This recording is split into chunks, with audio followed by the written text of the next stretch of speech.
YP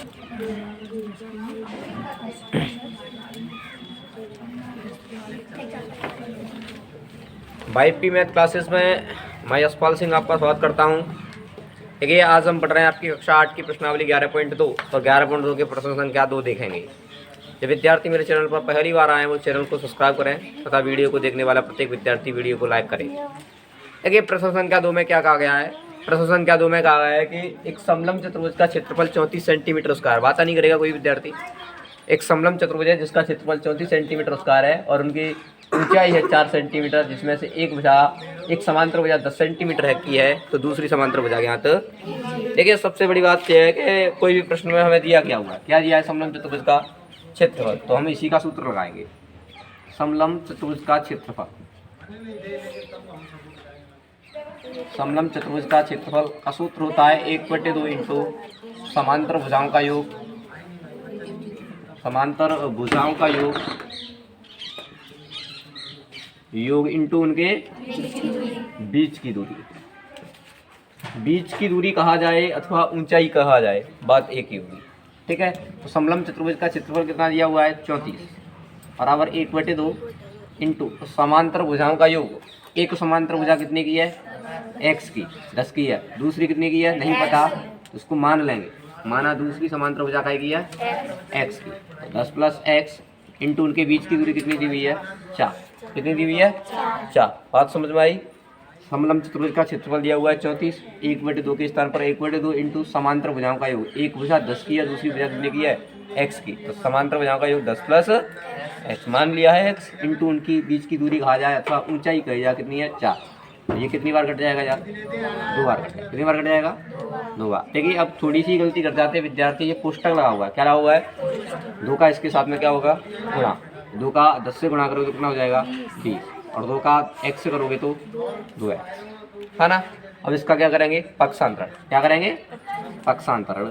देखो तो 34 ये 20 इधर आएगा तो क्या हो जाएगा माइनस बराबर क्या बचेगा 2x। यहाँ से कितना बचेगा 14, कितना बचेगा बराबर 2x। x का 2 के साथ गुणा हो रहा है, उधर जाएगा क्या हो जाएगा भाग, क्या हो जाएगा भाग, तो 7 दूनी 14, तो x का मान कितना हो गया 7। अतः दूसरी समांतर भुजा क्या हो जाएगी 7 सेंटीमीटर।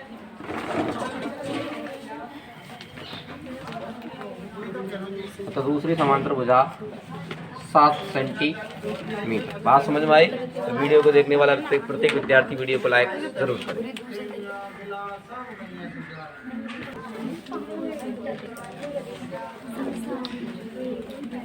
अब देखिए प्रश्न संख्या 4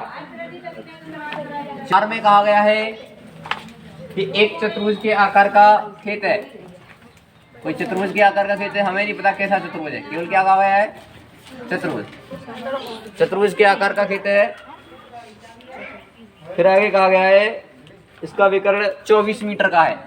ये कोई एक विकर्ण डालेंगे हम जो कितने का है 24 मीटर का कहा गया है।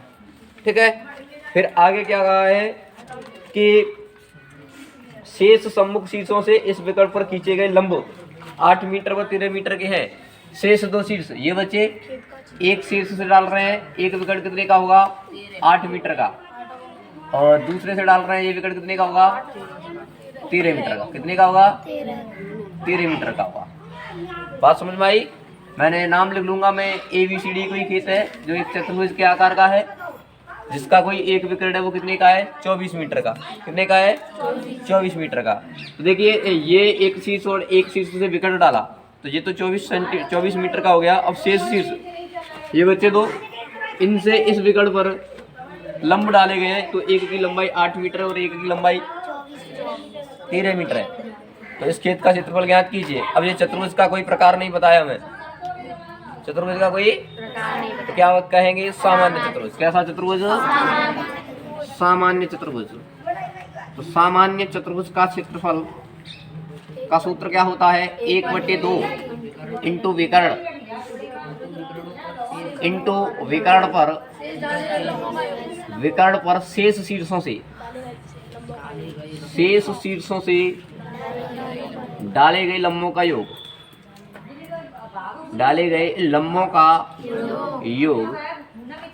तो देखिएगा 1/2 विकर्ण, एक विकर्ण की माप कितनी है 24 इंटू विकर्ण से शेष शीर्षों पर डाले गए लंबों का योग कितना हो जाएगा। एक कितने का है 8 और एक कितना है 13। योग कहा है तो 8 प्लस 13, ये 2 से कट जाएगा कितनी बार 12 बार। कितनी बार 12 बार। कोष्टक हटाएंगे, गुणा का चिन्ह 13 और 8 कितना हो जाएगा 21 हो जाएगा। कितना हो जाएगा 12 का गुणा करेंगे तो 12 एकम 12 की तो हासिल 1 और 12 दूनी 24 और 1 25 तो 252 मीटर उसका है। क्षेत्रफल में भुजाएं मीटर में दी है, विकर्ण मीटर में दिया है तो मीटर उसका है, और यदि यही सेंटीमीटर में दिया होता तो सेंटीमीटर उसका है। बात समझ में आई तो लिखो।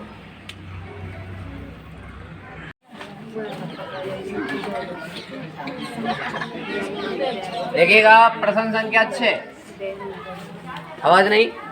6 में कहा गया एक समचतुर्भुज का क्षेत्रफल ज्ञात कीजिए जिसकी एक भुजा 6 सेंटीमीटर की और शीर्ष लंब 4 सेंटीमीटर का है।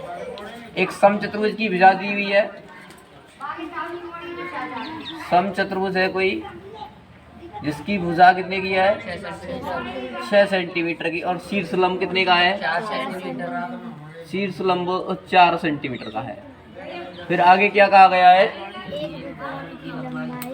एक विकर्ण की लंबाई 8 सेंटीमीटर है तो दूसरे विकर्ण की लंबाई ज्ञात कीजिए। इसका एक विकर्ण दिया हुआ है कितने का है, वो 8 सेंटीमीटर का है और एक विकर्ण, और दूसरा विकर्ण हमसे पूछा गया है कि दूसरा विकर्ण ज्ञात कीजिए, है ना।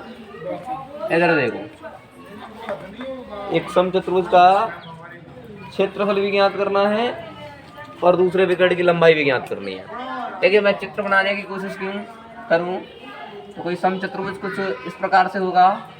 समचतुर्भुज का अर्थ क्या हो जाएगा, जिसकी चारों भुजाओं की लंबाइयां कैसी होंगी, समान होंगी, और इसकी एक भुजा 6 सेंटीमीटर की है। शीर्ष लंब का मतलब क्या होता है, यहाँ से लंब डाला जाएगा, किसी शीर्ष से सम्मुख भुजा पर क्या डाला जाएगा, लंब डाला जाएगा, वो क्या कहलाएगा शीर्ष लंब।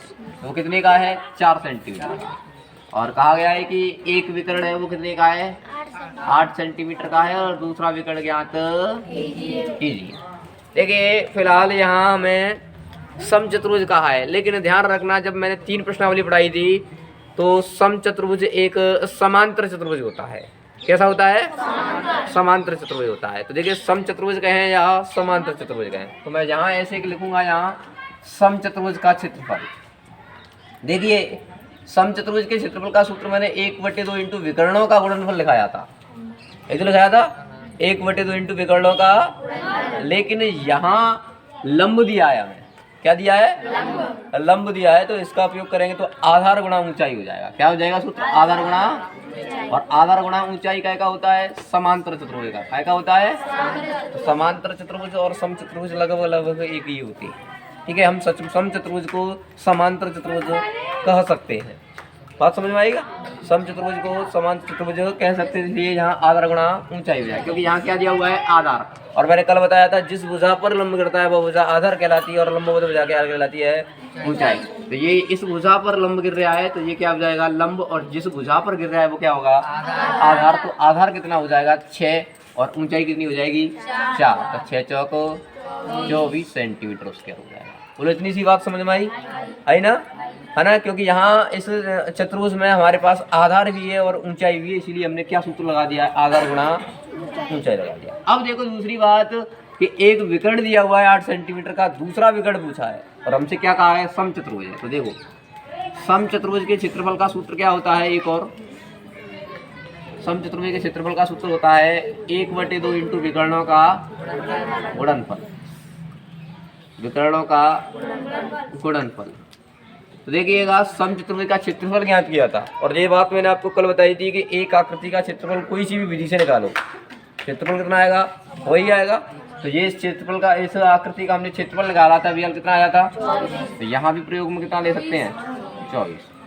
ठीक है, बराबर 1/2 विकर्णों का गुणनफल। एक विकर्ण कितने का दिया है 8 का, और दूसरा विकर्ण नहीं पता, तो हम क्या कर रहे हैं, x मान लें, माना दूसरा विकर्ण x।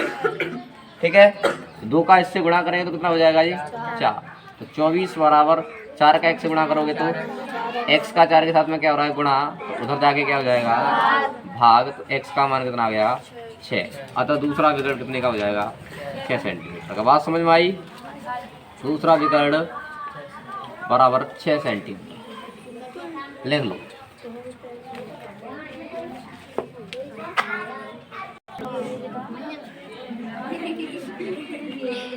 देखिएगा प्रश्न संख्या 7 में कहा गया है कि किसी भवन के फर्श में समचतुर्भुज के आकार की 3000 टाइलें हैं। कोई भवन है, उसका फर्श है, तो उसके फर्श में 3000 टाइलें लगी हैं और 3000 टाइल कैसी हैं? समचतुर्भुज के आकार की। और समचतुर्भुज के आकार की इनमें से प्रत्येक का विकर्ण, समचतुर्भुज के आकार की 3000 टाइलों में से प्रत्येक का विकर्ण 35 सेंटीमीटर एवं 30 सेंटीमीटर का है। तो फिर आगे कहा गया है कि 4 रुपये प्रति वर्ग मीटर की दर से इस फर्श पर पॉलिश करने का कुल व्यय ज्ञात कीजिए। 4 रुपये प्रति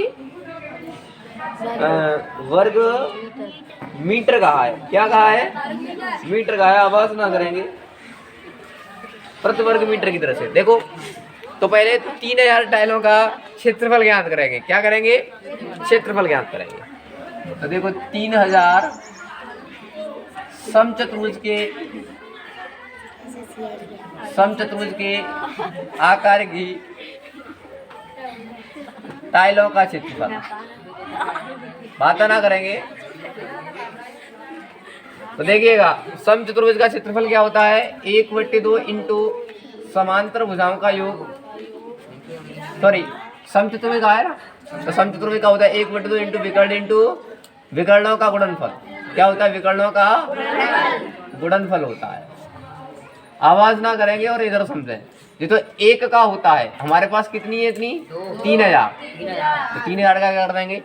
गुणा कर दें। मैं एक साथ निकाल रहा हूँ, 1 का निकालते फिर 3000 का गुणा करते, तब भी 3000 टाइलों का क्षेत्रफल होता। हम एक साथ निकाल रहे हैं 3000 टाइलों का क्षेत्रफल, तो 3000 इंटू समचतुर्भुज का क्षेत्रफल होता है 1/2 इंटू विकर्णों का गुणनफल। देखिएगा ये 2 से कट जाएगा कितनी बार?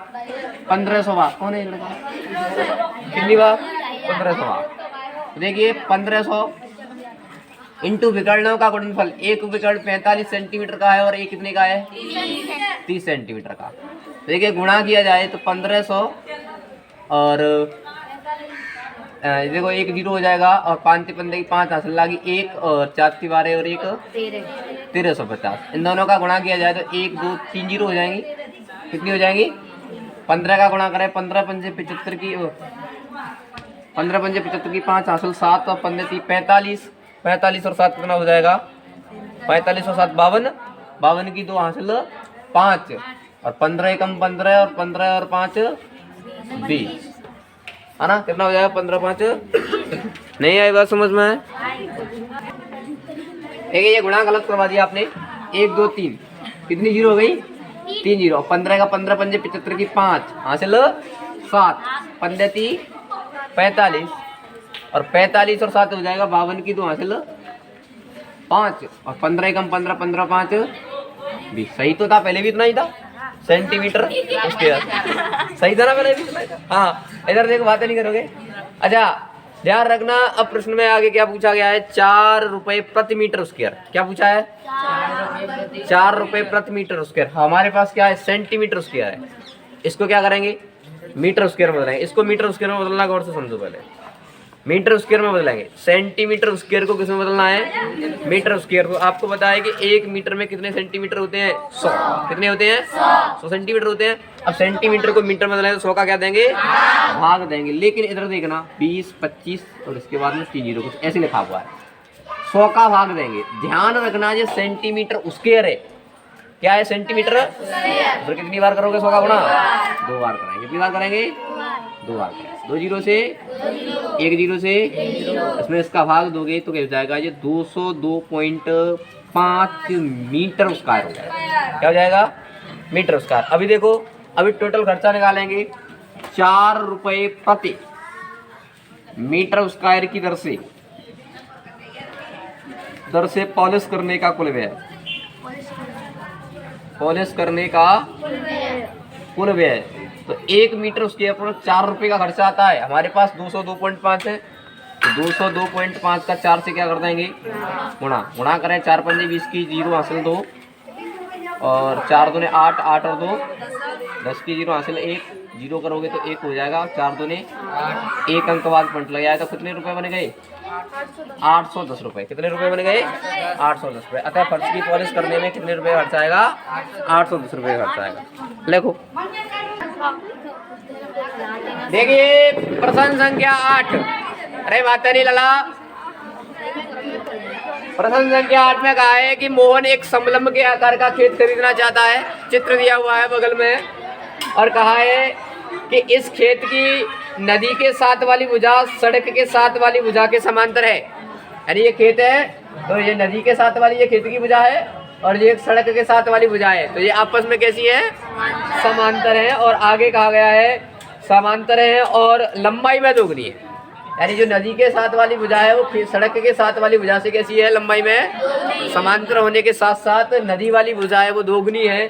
फिर आगे कहा गया है कि इस खेत का क्षेत्रफल है 10,500 मीटर स्क्वायर है। तो दो समांतर भुजाओं के बीच की लंबवत दूरी, दोनों समांतर भुजाओं के बीच की लंबवत दूरी कितनी है? 100 है।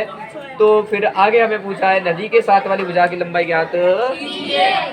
देखिएगा ये बात कही गई है कि जो नदी के साथ वाली भुजा है वो सड़क के साथ वाली भुजा से कैसी है? दोगुनी। तो ये मान मैंने मान लिया x। तो ये बताइए ये कितना हो जाएगा? 2x हो जाएगा। कितना हो जाएगा? 2x हो जाएगा। तो मैं लिखूं माना सड़क के साथ वाली भुजा, सड़क के साथ वाली भुजा कितनी हो गई? x metre. क्या मान लेंगे? x, क्योंकि क्षेत्रफल मीटर स्क्वायर में दिया हुआ है। सड़क के साथ वाली भुजा x मीटर हो जाएगी। तो बताइए नदी के साथ वाली कितनी हो जाएगी? 2x। नदी के साथ वाली भुजा, क्योंकि नदी के साथ वाली भुजा कैसी है? उससे दोगुनी है। कैसी है? तो कितनी हो जाएगी? 2x मीटर हो जाएगी। क्या हो जाएगी? और दोनों के बीच की दूरी दी हुई है हमें 100। बीच की दूरी कितनी दी हुई है? 100। अब देखिए समलंब के आकार का खेत है तो समलंब चतुर्भुज का क्षेत्रफल, मैं सूत्र लिखूं क्या होता है? 1/2 इंटू समांतर भुजाओं का योग, समांतर भुजाओं का योग इंटू उनके बीच की दूरी। ठीक है जी। अच्छा देखो समलंब चतुर्भुज का यहाँ क्षेत्रफल दिया हुआ है कितना? 10,500 मीटर स्क्वायर। ठीक है, अब समझेंगे। समलंब चतुर्भुज का क्षेत्रफल 10,500 मीटर दिया हुआ है बराबर 1/2 इंटू समांतर भुजाओं का योग। एक भुजा कितने की है? x और दूसरी कितनी है? 2x। कितनी है? इंटू उनके बीच की दूरी कितनी है? 100। तो देखिए 2 से ये कितनी बार कट जाएगा? 50 बार। कितनी बार कट जाएगा? 50 बार। तो 10,500 देखिए x और 2x जोड़ेंगे तो कितना हो जाएगा? इंटू 50, है ना? अरे बात है नहीं। देखिए ये 10,500 और हो जाएगा 5 15, तो 150x हो जाएगा। x का 150 के साथ में गुणा हो रहा है, उधर जाएगा क्या हो जाएगा? भाग हो जाएगा। क्या हो जाएगा? भाग। 1 0 से 15 का इसमें भाग देंगे तो 15 चिक्का 90, 15 सत्ते 107 बार और 1 0। x का मान कितना हो गया? 70। अब देखो हमें प्रश्न में पूछा क्या गया है? हमें पूछा गया है कि नदी के साथ वाली भुजा की लंबाई। तो नदी के साथ वाली भुजा कितनी मानी थी हमने? 2x। नदी के साथ वाली भुजा क्या मानी थी? 2x। तो x का मान कितना रखेंगे? 70। 70 दूनी 140 मीटर। तो नदी के साथ वाली भुजा की लंबाई कितनी हो जाएगी? 140 मीटर। समझ में आई बात? तो लिखें और वीडियो को देखने वाला प्रत्येक विद्यार्थी वीडियो को लाइक करे। धन्यवाद। आज के लिए इतना ही काफी।